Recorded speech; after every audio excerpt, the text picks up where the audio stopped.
Amen. So our final sermon series of the summer is called Cov Love, a sermon series in covenant making. Part 1, Ruth and Boaz, Cov Love, covenant making. So this is a counter-cultural kind of idea that we're going to go into of making a covenant when you enter into a relationship. So we're going to draw into things like marriage and weddings and things like that because that's one pretty good metaphor of covenant making.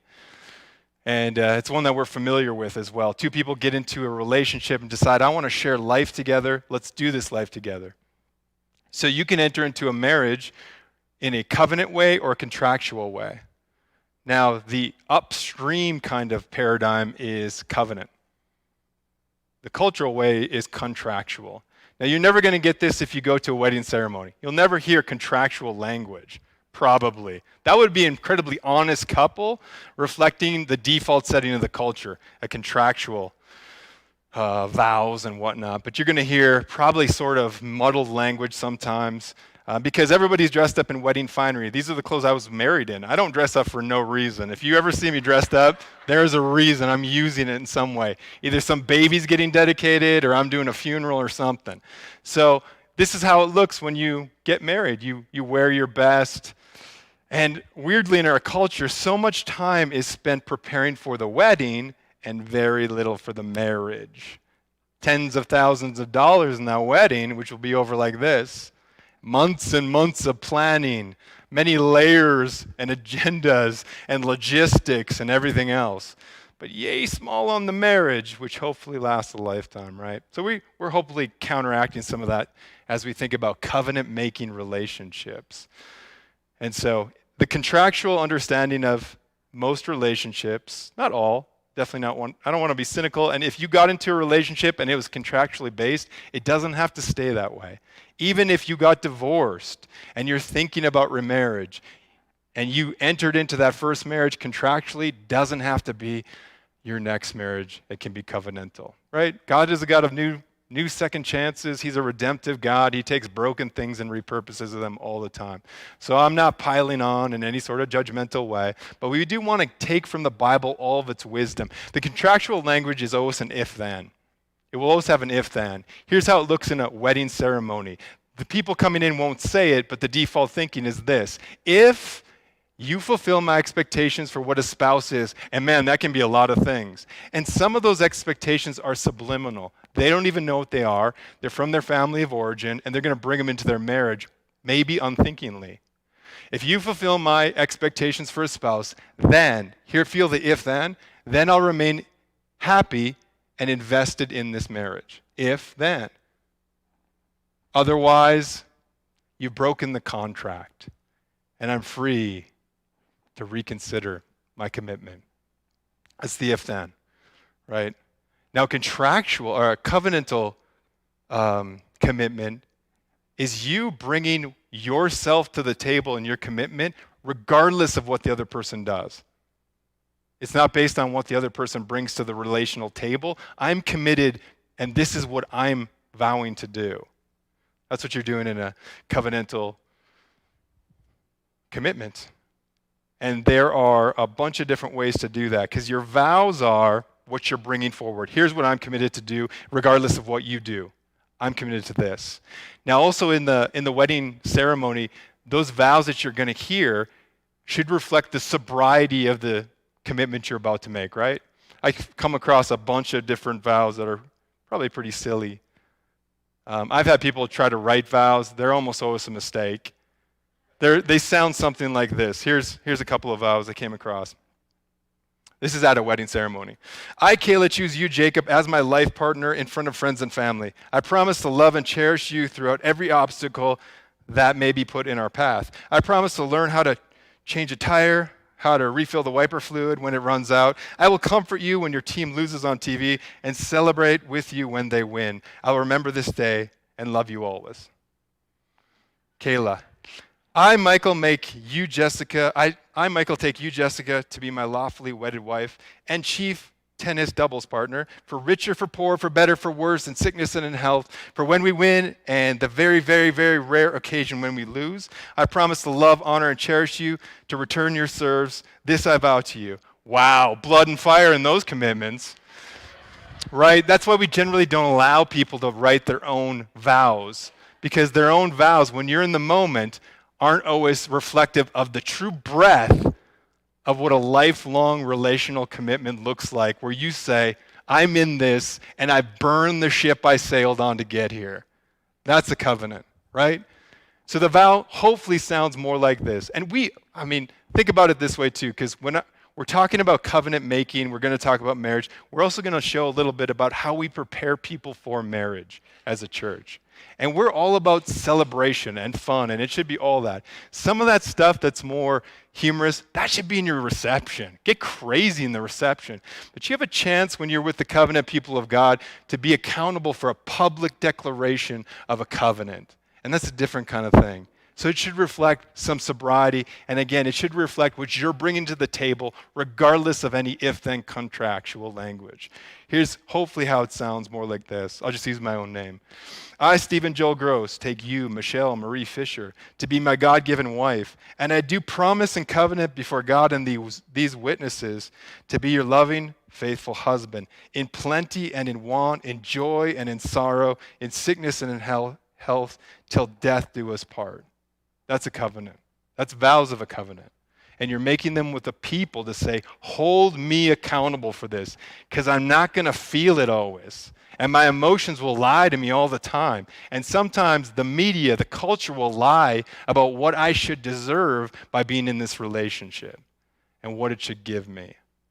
So it's a different perspective, covenant making.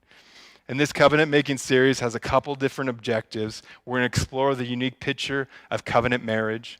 So if you're thinking of getting married, if you're married, if you were married, this all applies. But even if not, deeper, our objective is to consider the God who's a covenant making God, which marriage is just a metaphor for. Right? So even if you're not, you never want to get married, that's great. Or you never will be married, that's okay. And God calls people to signal us too. Still, we're thinking about covenant because God is a covenant-making God. And it really begins in Genesis. This is the covenant God makes to Abram. And remember, it's based on what God commits to do with Abraham. It has nothing to do with who Abraham is or what Abraham will do. Because remember, when God approaches Abram, he's a pagan, worshiping nomad. There's nothing special about Abraham. But God is saying, this is what I'm going to do in relationship to you, Abram. Here's what it is. And this helps make sense out of Ruth. That's why we're laying down the first covenant from Genesis. Genesis 12, now the Lord said to Abram, go from your country to the land that I will show you, and I will make of you a great nation. I will bless you and make your name great, so that you will be a blessing. I will bless those who bless you, and him who dishonors you I will curse. And in you all the families of the earth shall be blessed. The nation of Israel will always supposed to be an ambassador nation for God, the God of the Bible. They don't always do that. But Ruth is an example of when it was done. So we're digging in. 1,200 years later, we meet Ruth. Let's go with it. Ruth chapter 1, verse 1.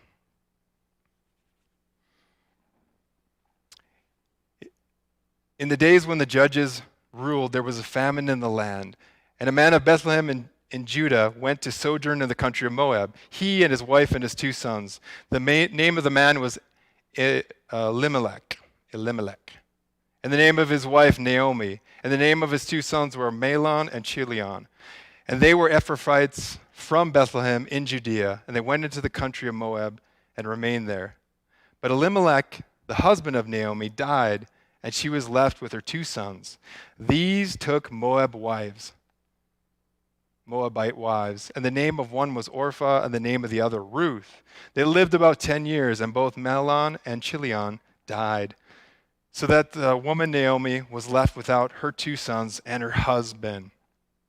So we start off with some tragedy, but let's do a little geography.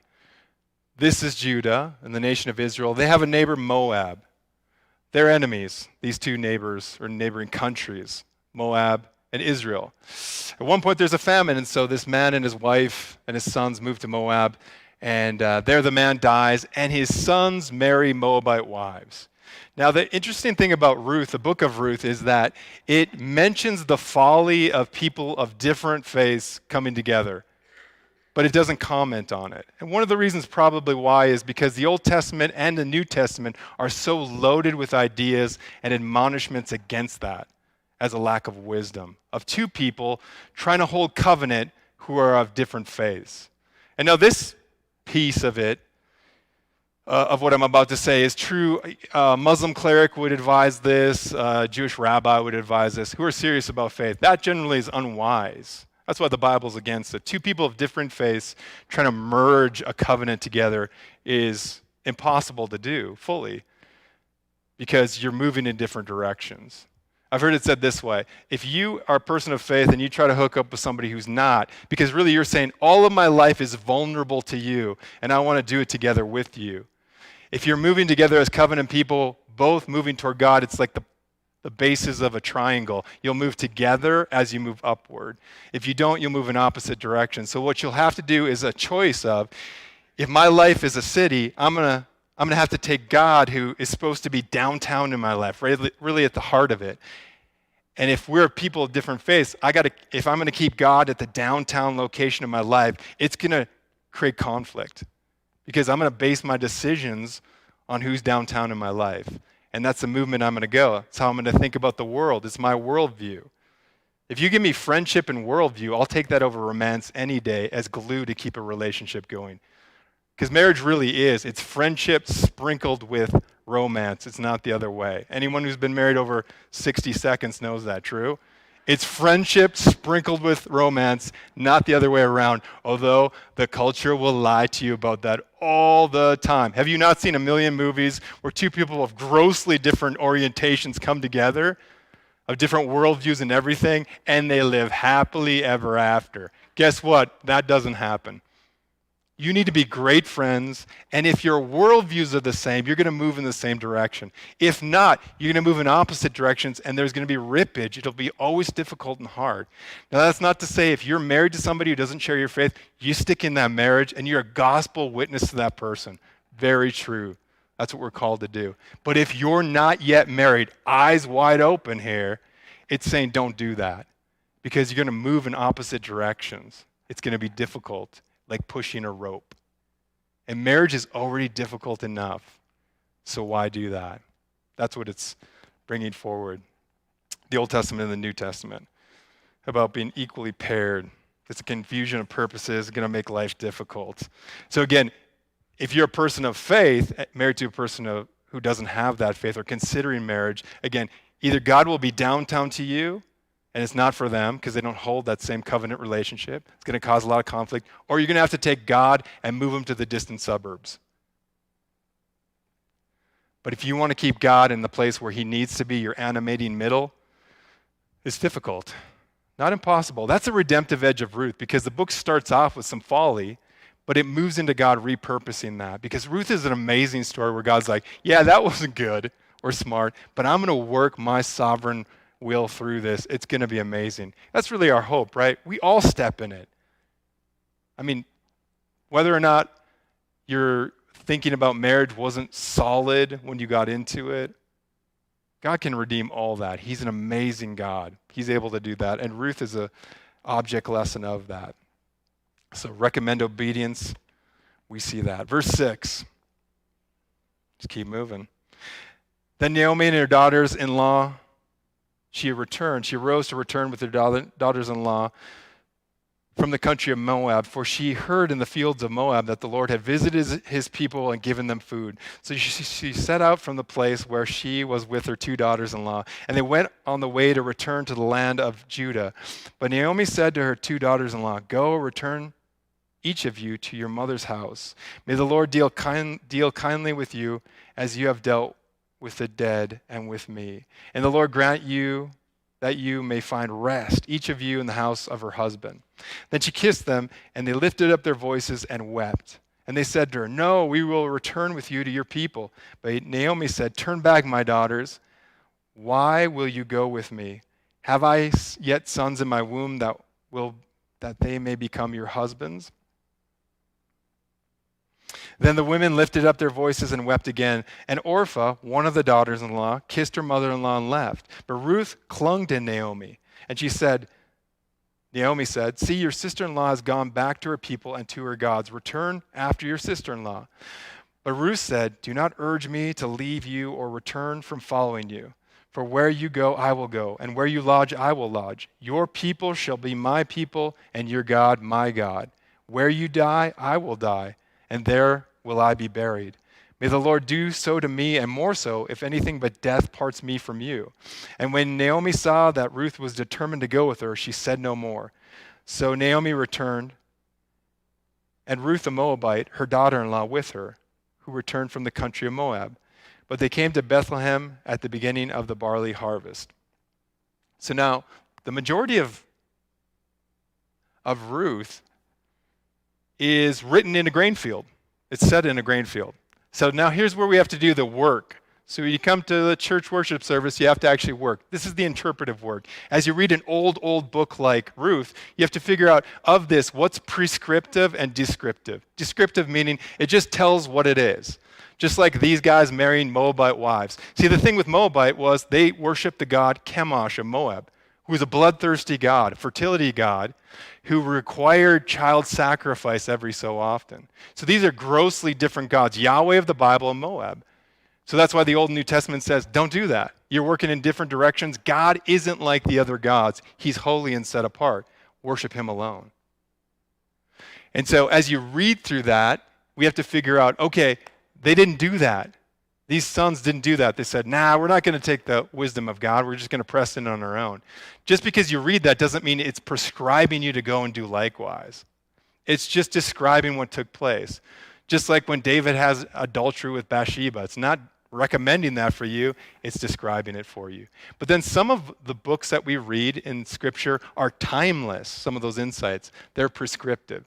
So here's a descriptive part. Boaz, in this story, finds a wife in a grain field. You're probably not going to do that. It's not prescriptive necessarily. It might happen. I woke up when we were on the farm, and I saw a beautiful woman scything grain when we were on vacation last week. So it happened for me. But it's not probably going to happen for you, okay? That's a joke to my wife. So, okay, so we work through a book, any book of the Bible, and we figure out what's prescriptive and what's descriptive. Because otherwise, you can back any sort of crazy idea or bad theology if you cherry pick things that were only meant to be descriptive, not prescriptive, right? So let's sweep through. We got to get into the grain field. We're going to do some harvesting together. If you like farming, this is a great book for you. But let's go into it because the Bible argues the principle, not the exception. And so let's think about the principles that apply. Chapter 2, so now they're back in Judah, in Bethlehem, and they're about to get into the field. Now Naomi had a relative of her husband's, a worthy man of the clan of Elimelech, whose name was Boaz. And Ruth the Moabite said to Naomi, let me go into the field and glean among the ears of grain after him in whose sight I shall find favor. And Naomi said to her, go, my daughter. So she set out and went and gleaned in the field after the reapers. And she happened to come to the part of the field belonging to Boaz, who was of the clan of Elimelech. And behold, Boaz came from Bethlehem and said to the reapers, the Lord be with you. And they answered, the Lord bless you. And then Boaz said to his young man who was in charge of the reapers, whose young woman is this? And the servant said, she is a young Moabite woman who came back from Naomi from the country of Moab. She said, please let me glean among and gather among the sheaves after the reapers. So she came, Ruth, and she has continued from early morning until now, except for a short rest. So this is Ruth getting after it. So that's the story of this point. Now Boaz, again, this is some of the principle we can take with this. Boaz is starting to do some research about Naomi. One of the things he finds out from talking to people who know her, either the people that are working with her, is that she's a hard worker. She's diligent, right? She's working. Now, I don't have the picture, and this is an artist's rendition of it, of Ruth working in the field. But real work, real harvest work is incredibly brutal and hard. It's a whole day bent over. It's dirty. It's sweaty. So what he's looking at and being recommended of is that she's a hardworking woman. And he knows what to look for. And that has play with Boaz. So it's hard work. And the harvest, this gleaning that it talks about, is Torah law that a landowner, field owner, when he does harvest, should leave the edges. He needs to leave the edges, so that alleviates poverty. This is a work program, one of the first poverty work programs, not to strip the poor of dignity of work. It's a great paradigm, isn't it? Here's a field, you need to eat. We're leaving some for you to work and take from and eat. And so she's no stranger to work, and she works. And Boaz is aware of this. He's starting to do some research. Verse 8. Then Boaz said to Ruth, "Now listen, my daughter, do not glean in another field or leave this one, but keep close to my young women. Let your eyes be on the field that they are reaping, and go after them. Have I not charged the young men not to touch you?" That should tell you how vulnerable a young woman is, especially a foreigner without clan. Do not touch you. And when you are thirsty, go to the vessels and drink what the young men have drawn. Then she fell on her face, bowing to the ground, and said to him, Why have I found favor in your eyes that you should take notice of me, since I am a foreigner? But Boaz answered her, All that you have done for your mother-in-law since the death of your husband has been fully told to me. Again, he knows. How does he know that? He's talking to people that know Ruth. So he's like, I know what you're doing with Naomi. So I get who you are through that. But also, and how you left your father and your mother in your native land and have come to a people that you did not know before. The Lord repay you for what you have done, and a full reward be given to you by the Lord, the God of Israel, under whose wings you have come to take refuge.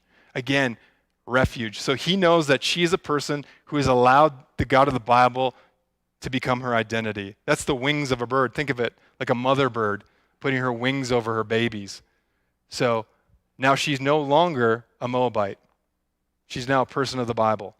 And Boaz knows this. She's a legitimate convert to Yahweh. So he gets that. It's hard to fake things in a small community where everybody knows each other. So he knows people who know Ruth, her work ethic. He also knows people who know Ruth's faith. And she is a convert to Judaism. So he gets that. There's a whole lot of research work. This is going to be helpful later when we draw out some of the application of this. But Boaz, he isn't just rolling on attraction. I don't know what Ruth looked like. She's probably attractive. I don't know. But it isn't just her attractiveness that he's drawn to. She works hard. She's also a person of legitimate faith. And she's somebody who serves others who can't serve her back. Because Naomi can offer nothing to Ruth but poverty and foreigner status. So something's taking place here. Boaz is doing his research. Verse 14, and at mealtime Boaz said to her, Come here and eat some of the bread and dip your morsel in the wine. So she sat beside the reapers, and he passed to her roasted grain, and she ate until she was satisfied, and she had some left over. When she rose to glean, Boaz instructed his young men, saying, Let her glean even among the sheep. So not just the edges. Give her some extra grain. He likes her. Huh? Give her some of the extra grain, and do not reproach her when she does it. And also pull out some of the bundles for her, and leave it for her to glean, and do not rebuke her. So she gleaned in the field until evening. Then she beat out what was gleaned, and it was about an ephah of barley. And she took it up and went into the city. And her mother-in-law saw what had been gleaned, and she also brought out and gave to her what food she had left over after being satisfied. And her mother-in-law said to her, Where did you go to glean today? This is clearly, Naomi understands the culture, the community, everything's like, how do you have so much food? This is not what poor people bring in gleaning the edges. So she's like, whoa, you have a whole bunch of food and you have bread. What happened? And where have you worked? Blessed be the man who took notice of you. So she told her mother-in-law, with whom she had worked, and said, The man's name with whom I have worked today is Boaz. She doesn't know Boaz, but Naomi knows Boaz. Again, Ruth knows somebody who knows Boaz, just like Boaz knows people who know Ruth. The man's name with whom I worked today is Boaz. And Naomi said to her daughter-in-law, May he be blessed by the Lord, whose kindness has not forsaken the living or the dead. Naomi also said to her,